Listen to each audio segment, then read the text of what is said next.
তো ত্রিকোণমিতির অঙ্ক করার সময় এই ছকটা কিন্তু তোমাদের ভালোভাবে মনে রাখতে হবে। এই ছকটা কীভাবে ভালোভাবে মনে রাখবে তার জন্য একটা সহজ পদ্ধতি আমি তোমাদের বলে দিচ্ছি। প্রথমে 5টা মান আগে লিখে নেব। প্রথমে 0 ডিগ্রি, তারপর 30 ডিগ্রি, তারপর 45 ডিগ্রি, তারপর 60 ডিগ্রি, তারপর 90 ডিগ্রি। 90 ডিগ্রিটাকে আমরা এভাবেও লিখতে পারি π/2। পাইর মান হচ্ছে 180, 180/2 মানে 90।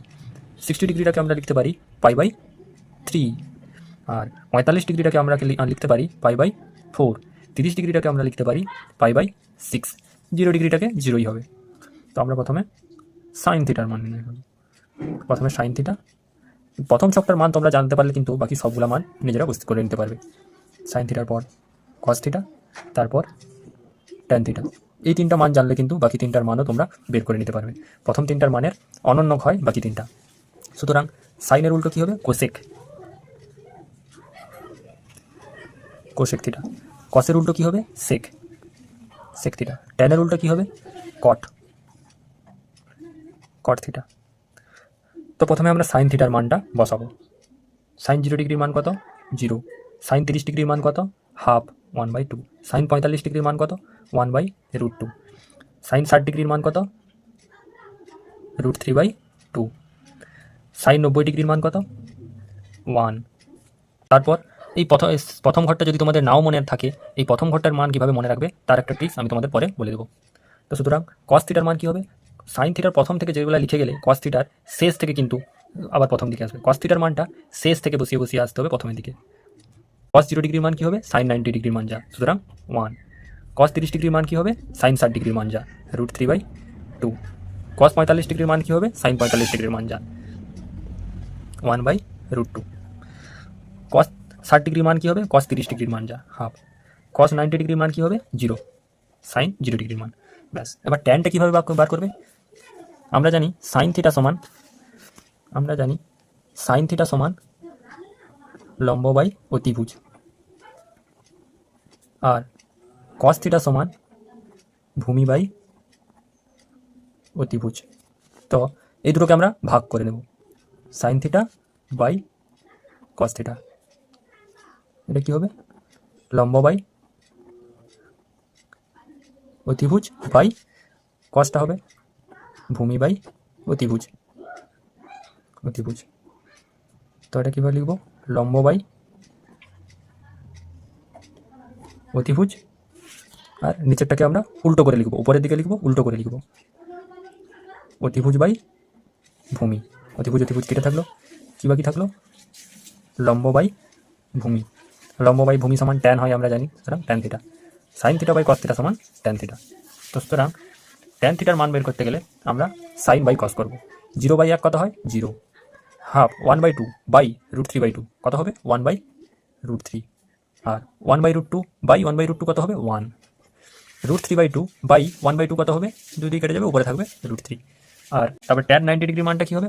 1/0। 1/0 কত হয়? অসংজ্ঞাত, আনডিফাইন্ড। 1/0 মানে কিন্তু অসংজ্ঞাত। তো কোসেক 0 ডিগ্রির মান কী হবে? সাইনের ঠিক উল্টো। সাইনের উল্টো মানে সাইন 0 ডিগ্রির মান 0 আছে, তো কোসেক 0 ডিগ্রির মান হবে 1/0 সমান অসংজ্ঞাত। সুতরাং কোসেক 0 ডিগ্রির মান অসংজ্ঞাত। তারপরে কোসেক 30 ডিগ্রির মান কী হবে? সাইন 30 ডিগ্রি মানে উল্টো, মানে হাফের উল্টো, 2। কোসেক 45 ডিগ্রির মান কী হবে? মানে 1/√2 উল্টো, মানে √2। কোসেক 60 ডিগ্রির মান কী হবে? √3/2 এর উল্টো, মানে 2/√3। আর কোসেক 90 ডিগ্রির মান কী হবে? 1-এর নিচে কিছু নেই, মানে 1 আছে, 1/1 সমান 1ই হয়, 1। তারপরে সেক থিটার মান কী হবে? কস থিটার মানের উল্টো।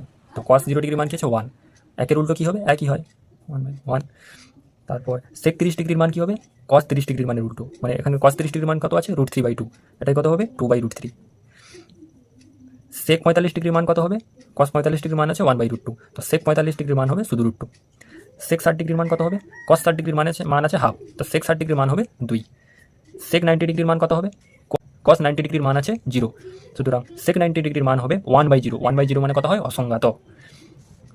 কট, এবার কট কার উল্টো হয়? কট ট্যানের উল্টো হয়, সুতরাং কট 0 ডিগ্রির মান কত হবে? ট্যান 0 ডিগ্রির মানের উল্টো, সুতরাং এটা হবে 1/0। 1/0 কত হয়? অসংজ্ঞাত। কট 30 ডিগ্রির মান কত হবে? ট্যান 30 ডিগ্রির মানের উল্টো, মানে 1/√3 ট্যান 30 ডিগ্রির মান, এর উল্টো হচ্ছে শুধু √3। তারপর কট 45 ডিগ্রির মান কত হবে? ট্যান 45 ডিগ্রির মানের উল্টো। একের উল্টো কত হয়? 1। কট 60 ডিগ্রির মান কত হবে? মানে ট্যান 60 ডিগ্রির মানে উল্টো। ট্যান 60 ডিগ্রির মান √3 আর কট 60 ডিগ্রির মান হবে 1/√3। তারপরে ট্যান 90 ডিগ্রির মান আছে অসংজ্ঞাত, তো কট 90 ডিগ্রির মান কত হবে? কট 90 ডিগ্রির মান কিন্তু 0 হবে। এরপর যেটা বলেছিলাম, প্রথম ঘরটি মনে রাখার, সাইনের মানগুলো মনে রাখার একটা সহজ উপায়। তো আমরা প্রথমে লিখে নেব 0, 1, 2, 3, 4, এই 5টা সংখ্যা। এবার প্রত্যেকটাকে আমরা 4 দিয়ে ভাগ করে নেব। প্রত্যেকটাকে 4 দিয়ে ভাগ করছি। এরপর প্রত্যেকটাকে আমরা রুট করে নেব। তো এটা 0/4 কত হয়? এটা 0ই হবে। আর এটা 1-এর 4কে রুটটা তুললে কত হবে? হাফ, 1/2। আর এটা যদি কাটাকাটি করা হয় 2 2 4, তো এটা কত হবে? রুটটা তুললে 1/√2। আর এটা কত হবে? রুটটা তুললে √3/2। আর এটা কত হলে 4কে 4, সুতরাং 1-এর রুট একই হয়। সুতরাং 5টা মান এলো। সাইন 5টা মানে সাইন 0 ডিগ্রি 0 এসেছিল, তো এখানেও 0 এসছে। সাইন 30 ডিগ্রি হাফ এসেছিল, সুতরাং এখানেও হাফ এসছে। সাইন 45 ডিগ্রি 1/√2 এসেছিল, এখানেও 1/√2 এসছে। সাইন 60 ডিগ্রি √3/2 এসেছিল, এখানেও √3/2 এসছে। সাইন 90 ডিগ্রি 1 এসেছিল, এখানেও 1 এসছে। এটাই হচ্ছে এই ত্রিকোণমিতির ছকটি মনে রাখার একটি সহজ উপায়।